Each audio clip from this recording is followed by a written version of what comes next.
Assalamualaikum warahmatullahi wabarakatuh. Yang saya hormati Ibu Nike Widya Kusumastuti, selaku dosen pembimbing mata kuliah Semantik Bahasa Indonesia. Dan saya banggakan kepada teman-teman sekalian. Di sini saya Audina Salsabila selaku moderator akan membimbing jalannya presentasi pada pagi hari ini. Sebelumnya saya akan memperkenalkan anggota kelompok saya yaitu Amanda Sistiani, Muhammad Faik Izzuddin, Yovanka Azahra Wardoyo, Dika Amalia Darojah, Sefti Dwi Oktavianti, Dwi Irfanti, Audina Salsabila, Dwi Novikasari, dan Lailatul Insya. Baik, selanjutnya langsung saja materi yang pertama akan disampaikan oleh rekan saya yaitu Sefti. Kepadanya saya persilahkan. Baik, terima kasih. Latar belakang medan makna. Kata atau lexem dalam setiap bahasa dapat dikelompokkan dalam kelompok tertentu yang maknanya saling berkaitan atau berdekatan karena sama-sama berada dalam satu bidang atau keilmuan. Di samping itu, setiap kata atau lexem dapat juga dianalisis maknanya atas komponen-komponen makna tertentu sehingga akan tampak perbedaan dan persamaan makna antara kata satu dengan kata yang lain. Next.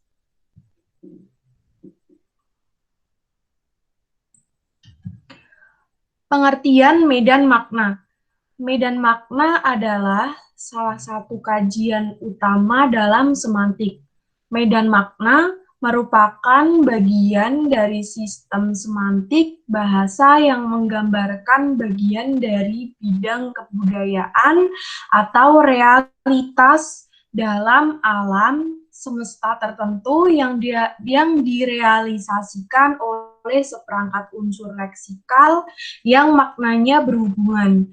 Menurut Harimurti dalam CER 2013, medan makna adalah bagian dari sistem semantik bahasa yang menggambarkan bagian dari bidang kebudayaan atau realitas dalam alam semesta tertentu dan yang direalisasikan dalam seperangkat unsur leksikal yang maknanya berhubungan. Misalnya, nama-nama warna, perabot rumah tangga, istilah pelayaran, istilah olahraga, istilah perkerabatan, istilah alat pertukangan membentuk medan makna tertentu. Medan makna menurut Kamus KL 1997 adalah kumpulan butir leksikal yang maknanya saling berhubungan kait disebabkan masing-masing dalam konteks serupa. Jadi, medan makna tersebut merupakan seperangkat unsur leksikal yang maknanya saling berhubungan karena menggambarkan bagian dari bidang kebudayaan. Kemudian, dengan kata lain, bahasa telah membingkai kognisi, emosi, sikap, dan unsur spiritual seseorang dalam memahami alam semesta. Setiap bahasa memiliki sistem semantik, leksikogramar, dan ekspresi yang unik. Hal ini berimplikasi bahwa pengalaman atau pemahaman tentang realitas yang dibentuk dengan suatu bahasa berbeda dengan pengalaman atau pemahaman yang dibentuk dengan bahasa lain. Dengan kata lain, bahasa merupakan sarana pembentukan jati diri seseorang atau suatu bangsa. Satu bangsa berbeda dengan yang lain, alam dan sosial semesta berbeda dengan persepsi yang lain dan berbeda, dan perbedaan persepsi itu akibat dari perbedaan bahasa tersebut. Terima kasih. Untuk materi selanjutnya akan disampaikan rekan saya yaitu Dwi Novikasari.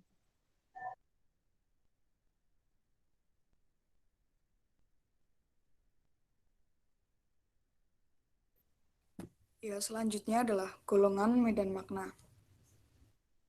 Golongan medan makna adalah kata-kata yang berada dalam satu medan makna. Menurut Abdul Khair, golongan medan makna dapat digolongkan menjadi dua, yaitu golongan kolokasi dan golongan set. Golongan kolokasi.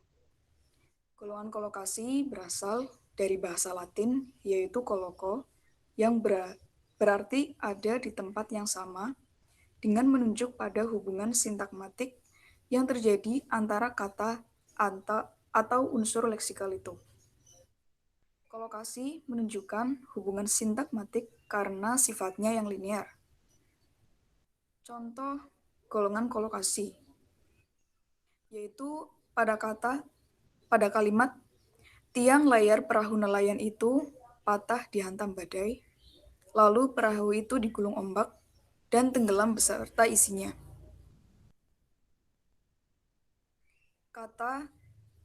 Pada kata-kata layar, perahu, nelayan, badai, ombak, dan tenggelam merupakan kata-kata dalam satu kolokasi, yaitu satuan tempat atau lingkungan laut. Yang selanjutnya, supir Metro Mini menginstruksikan kepada kernet agar meminta ongkos ke penumpang. Dalam kata supir, Metro Mini, kernet berada pada lingkungan darat atau dalam Metro Mini. Contoh yang selanjutnya, misalnya pada kata lereng, lahar, puncak, curam, dan lembah berada pada lingkungan pegunungan. Jadi, kata-kata kolokasi yang ditemukan bersama atau berada dalam satu tempat atau satu lingkungan. Next. Yang kedua adalah golongan set. Satuan set biasanya berupa sekelompok unsur leksikal dari kelas yang sama yang tampaknya merupakan satu kesatuan. Setiap unsur leksikal dalam suatu set dibatasi oleh tempatnya dalam hubungan dengan anggota-anggota dalam set tersebut. Set menunjukkan pada hubungan paradigmatik karena kata-kata atau unsur-unsur yang berada dalam satu set dapat saling menggantikan. Misalnya, pada kata remaja merupakan tahap pertumbuhan antara kanak-kanak dengan dewasa. Yang kedua, pada kata sejuk adalah suhu di antara dingin dan hangat. Materi selanjutnya akan disampaikan oleh rekan kami. Terima kasih.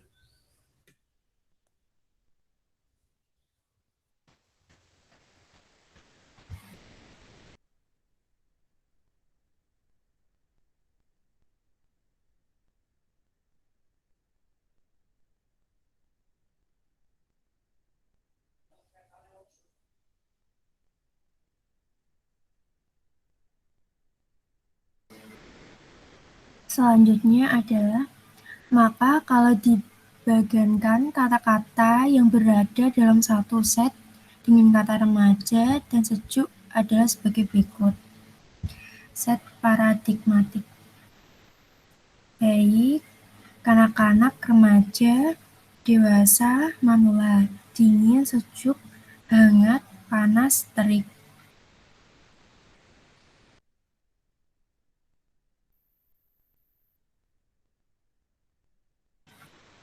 Pengelompokan kata berdasarkan kolokasi dan set dapat memberikan gambaran yang jelas mengenai teori medan makna. Meskipun makna unsur-unsur leksikal itu sering bertumpang tindih dan batas-batasnya juga seringkali menjadi kabur. Secara semantik diakui bahwa pengelompokan kata atau unsur-unsur leksikal secara kolokasi dan set hanya menyangkut satu segi makna, yaitu makna dasarnya saja.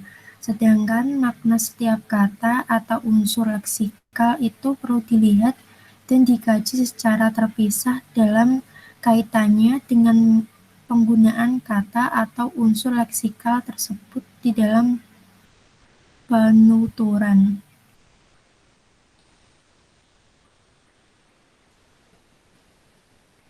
Selanjutnya akan dilanjutkan kepada Yovanka Azara. Baik, terima kasih. Selanjutnya, komponen makna. Komponen makna adalah makna yang dimiliki oleh setiap kata yang terdiri atas sejumlah komponen yang membentuk keseluruhan makna kata itu. Komponen makna atau komponen semantik, semantic feature, semantic property, atau semantic marker mengajarkan bahwa setiap kata atau unsur leksikal terdiri dari satu atau beberapa unsur yang bersama-sama membentuk makna. Kata atau makna unsur leksikal tersebut. Misalnya, kata ayah mengandung komponen makna atau unsur makna insan, dewasa, kawin, dan jantan. Dan ibu mengandung komponen makna insan, dewasa, kawin, dan jantan. Maka kalau dibandingkan makna kata ayah dan ibu adalah menjadi seperti tabel di bawah ini. Next.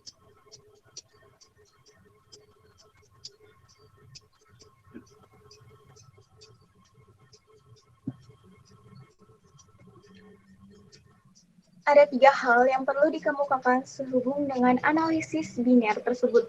Pertama, ada pasangan kata yang satu diantaranya lebih bersifat netral atau umum, sedangkan yang lain bersifat khusus. Misalnya, pasangan kata mahasiswa dan mahasiswi. Kata mahasiswa lebih bersifat umum dan netral, karena dapat termasuk pria dan wanita. Sebaliknya, kata mahasiswa lebih bersifat khusus, karena hanya mengenai wanita. Jadi, seperti yang dicontohkan pada tabel berikut, pada kata pria dan wanita, mahasiswa, kata pria merupakan sebuah makna yang memiliki komponen, dan mahasiswi tidak memiliki komponen makna. Begitupun pada wanita, mahasiswa memiliki komponen dan mahasiswi memiliki komponen. Unsur leksikal yang bersifat umum seperti kata mahasiswi ini dikenal sebagai anggota yang tidak bertanda dari pasangan itu. Dalam diagram anggota yang tidak bertanda ini diberi tanda kosong atau kurang lebih. Sedangkan anggota yang lebih khusus dikenal sebagai anggota yang bertanda.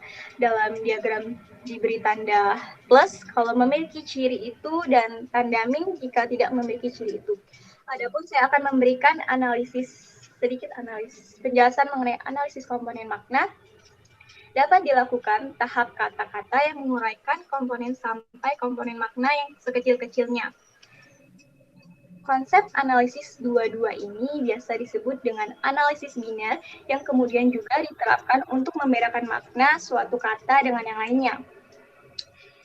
Sebelumnya akan saya jelaskan mengenai yang tadi, mencari perbedaan makna dapat menggunakan tanda plus yang artinya memiliki makna dan tanda minus yang artinya tidak memiliki makna.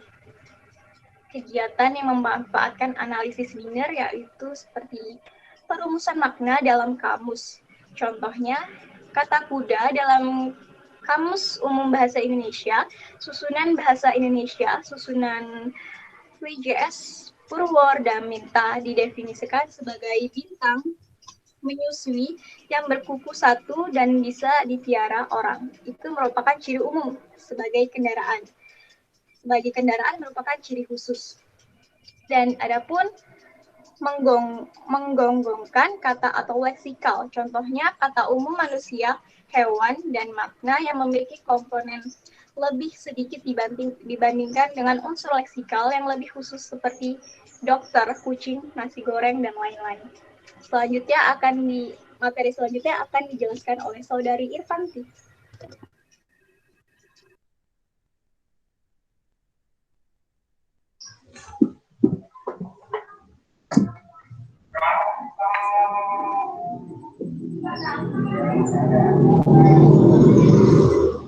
Baik, contoh lainnya terdapat pada tabel di bawah ini.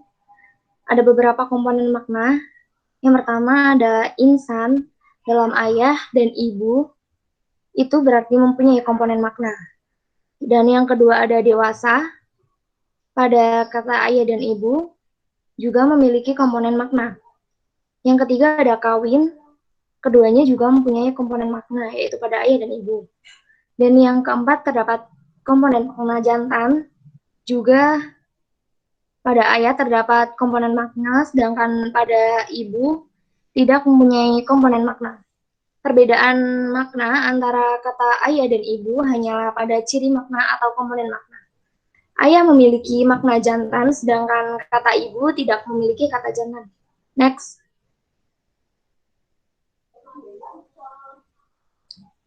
Konsep analisis ini lazim disebut analisis Giner oleh para ahli, kemudian diterapkan juga untuk membedakan makna suatu kata dengan kata lain. Misalnya, kata ayah dan ibu dapat dibedakan berdasarkan ada atau tidaknya ciri jantan. Ayah mengandung komponen makna manusia, dewasa, kawin, dan jantan. Sedangkan ibu mengandung komponen makna manusia, dewasa, kawin, tetapi tidak mempunyai komponen makna jantan. Sedangkan yang kedua terdapat kata becak dan bemo, dapat dibedakan berdasarkan ada atau tidak adanya ciri bermesin atau bermotor. Pada berikut ini. Becak mempunyai komponen makna kendaraan umum beroda 3 tapi tidak bermotor. Sedangkan bemo memiliki komponen makna kendaraan umum beroda 3 dan bermotor. Selanjutnya, paparan materi akan disampaikan oleh Faid Izzuddin. Kepadanya disilakan.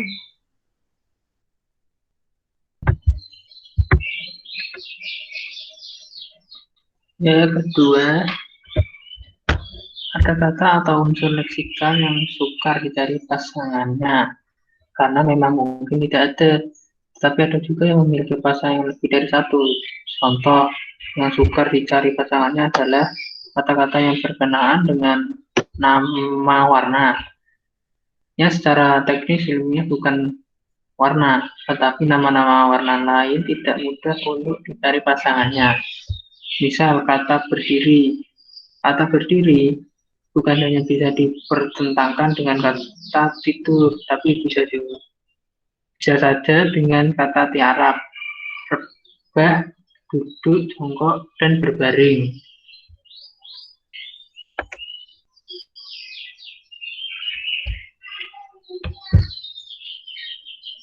Next.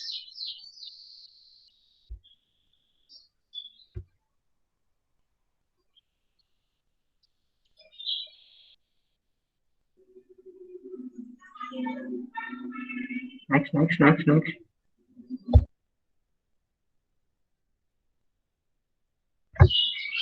Ketiga, seringkali sukar mengatur ciri-ciri semantik itu secara bertingkat.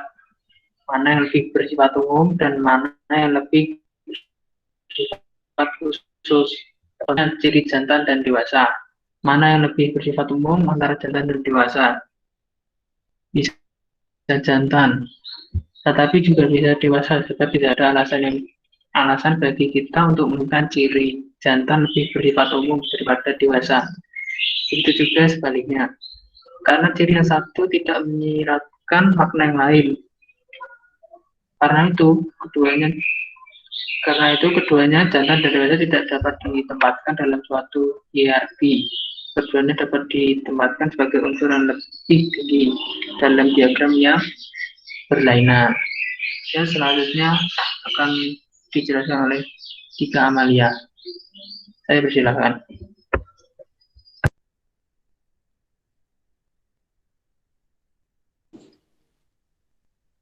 Baik, terima kasih untuk waktunya. Selanjutnya, hal penting dalam komponen makna. 1. Ada pasangan kata yang salah satunya bersifat netral atau umum, sedangkan yang lain bersifat khusus. Misal, pasangan kata siswa dan siswi. Kata siswa lebih bersifat umum dan netral, karena dapat termasuk pria atau wanita, sedangkan siswi lebih bersifat khusus karena mempunyai makna wanita saja. 2. Ada satu kata atau unsur leksikal yang sukar dicari pasangannya karena memang mungkin tidak ada, tetapi juga ada yang memiliki pasangan lebih dari satu. Contoh yang suka dicari. Pasangannya adalah kata-kata yang berkenaan dengan nama warna, contoh yang pasangannya lebih dari satu. Kata berdiri bukan hanya bisa dipertentangkan dengan kata tidur, tetapi bisa saja dengan kata tiarap, rebah, dan berbaring. 3. Kita seringkali sukar mengatur ciri-ciri semantik itu secara bertingkat. Makna yang lebih bersifat umum dan makna yang lebih bersifat khusus. Contoh ciri jantan dan dewasa. Mana yang bersifat umum, jantan atau dewasa? Bisa saja jantan tetapi bisa dewasa. Begitu juga sebaliknya, karena ciri satu tidak menyiratkan makna yang lain. Next.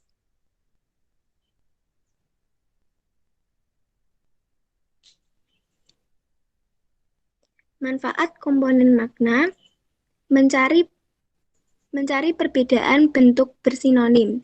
Contohnya kandang, rumah, pohon, istana. Yang selanjutnya, membuat prediksi makna gramatikal, afiksasi, reduplikasi, dan komposisi. Yang terakhir, meramalkan makna gramatikal. Selanjutnya akan dilanjutkan oleh Laila.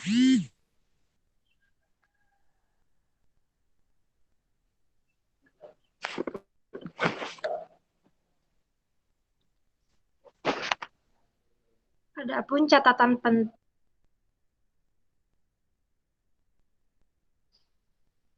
yaitu pengelompokan, kolokasi, dan set.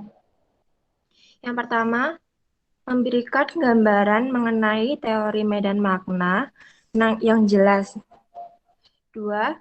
Kelemahannya, makna pada unsur-unsur leksikal sering tumpang tindih dan batasnya seringkali menjadi kabur. Dan yang ketiga, kurang memperhatikan perbedaan antara makna konotasi dan makna denotasi. Dan yang terakhir, pengelompokan hanya menyangkut segi makna, yakni makna dasar. Selanjutnya akan saya kembalikan oleh moderator. Baik, terima kasih. Dan selanjutnya adalah kesimpulan dari presentasi hari ini. Medan makna adalah salah satu kajian utama dalam semantik. Medan makna merupakan bagian dari sistem semantik bahasa yang menggambarkan bagian dari bidang kebudayaan atau realitas dalam alam semesta tertentu yang direalisasikan oleh seperangkat unsur leksikal yang maknanya berhubungan. Menurut Harimurti, medan makna adalah bagian dari sistem semantik bahasa yang menggambarkan bagian dari bidang kebudayaan atau realitas dalam alam semesta tertentu dan yang direalisasikan oleh seperangkat unsur leksikal yang maknanya berhubungan. Misalnya nama-nama warna, perabot rumah tangga, istilah pelayaran, istilah olahraga, istilah perkerabatan, istilah alat pertukangan, membentuk medan makna tertentu. Medan makna menurut kamus adalah kumpulan butir leksikal yang maknanya saling berhubung, kait disebabkan masing-masing dalam konteks yang serupa. Dan untuk yang komponen makna adalah makna yang dimiliki oleh setiap kata yang terdiri atas sejumlah komponen yang membentuk keseluruhan makna kata itu. Komponen makna atau komponen semantik mengajarkan bahwa setiap kata atau unsur leksikal terdiri dari satu atau beberapa unsur yang bersama-sama membentuk makna kata atau makna unsur leksikal tersebut. Misalnya makna kata ayah mengandung komponen makna atau unsur makna plus insan, plus dewasa, kawin, dan jantan. Dan ibu mengandung komponen makna insan, dewasa, kawin, dan jantan. Maka kalau dibandingkan makna kata layak dan ibu adalah menjadi seperti pengertian dia. Dan saya selaku moderator mohon maaf apabila ada kesalahan kata dan sikap. Akhir kata, wassalamualaikum warahmatullahi wabarakatuh. Waalaikumsalam warahmatullahi wabarakatuh.